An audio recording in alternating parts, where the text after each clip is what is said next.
அத்தை இன்னைக்கு என்ன பிரேக்ஃபாஸ்ட் நம்ம வீட்டில்?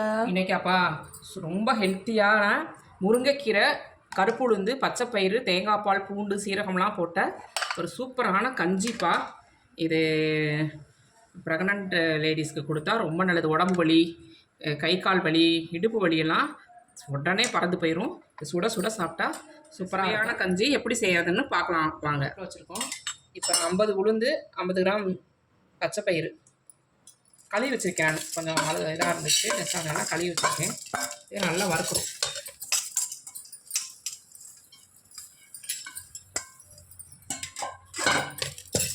வாசம் வர வரையும் நல்லா வறுக்கணும்ப்பா. கருப்பு உளுந்தும் பச்சைப்பயிரும் நல்லா வாசம் வந்துருச்சு. இப்போ 200 பச்சரிசியை கழுவி ஊற வச்சுக்கணும் ஒரு அரை மணி நேரம். கஞ்சிக்கு வந்து அப்போ தான் நல்லா சூப்பராக வெந்துருச்சு. 200 பச்சரிசி,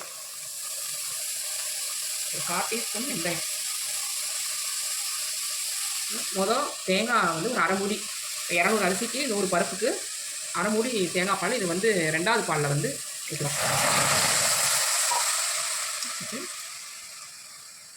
இது முக்கியமான ஒரு சத்தான ஒரு பொருள் வந்து இந்த கீரைக்கு முருங்கைக்கீரை போடுறோம். சூப்பராக இருக்குது. இது ஒரு செம்ம சத்தான கஞ்சி. இது கை கால் வலி, இடுப்பு வலிக்கெல்லாம் ரொம்ப நல்லா கேட்கும். ஹீமோக்ளோபின் ஏறதுக்கு, ரத்த ஓட்டத்துக்கு ரொம்ப நல்லது இந்த கஞ்சி. இதை போட்டு நல்லா கலந்து விட்டு கஞ்சிக்கு தேவையான அளவு தண்ணி ஊற்றிக்கணும். தேவையான அளவு தண்ணி. நல்லா கஞ்சியாக நமக்கு வேணும், சாதமாக வேணும்னா கம்மியாக தண்ணி ஊற்றிக்கலாம். கஞ்சியானா நல்லா 2 செம்பு தண்ணி ஊற்றிக்கலாம். இது வந்து 2வது பால் வந்து ஊற்றிருக்கோம். இப்போ உப்பு போடணும். இதில் ஒரு ஸ்பூன் ஜீரகம் போட்டால் நல்லா வாசமாக இருக்கும் கஞ்சி. போட்டு நல்லா நம்ம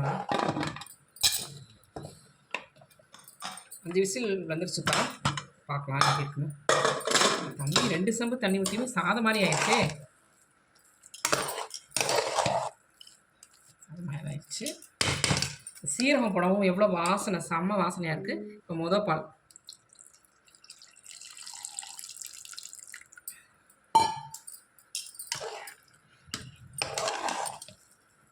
கருப்பு உளுந்து, முருங்கைக்கீரை, பச்சைப்பயிறு கஞ்சி சூப்பராக ரெடி ஆகிடுச்சு.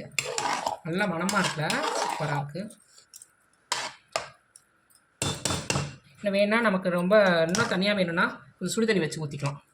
இப்படியே சாப்பிட்லாம்னா நல்லா டேஸ்ட்டாக இருக்கும். ரெடி ஆகிடுச்சுப்பா. சூப்பராக.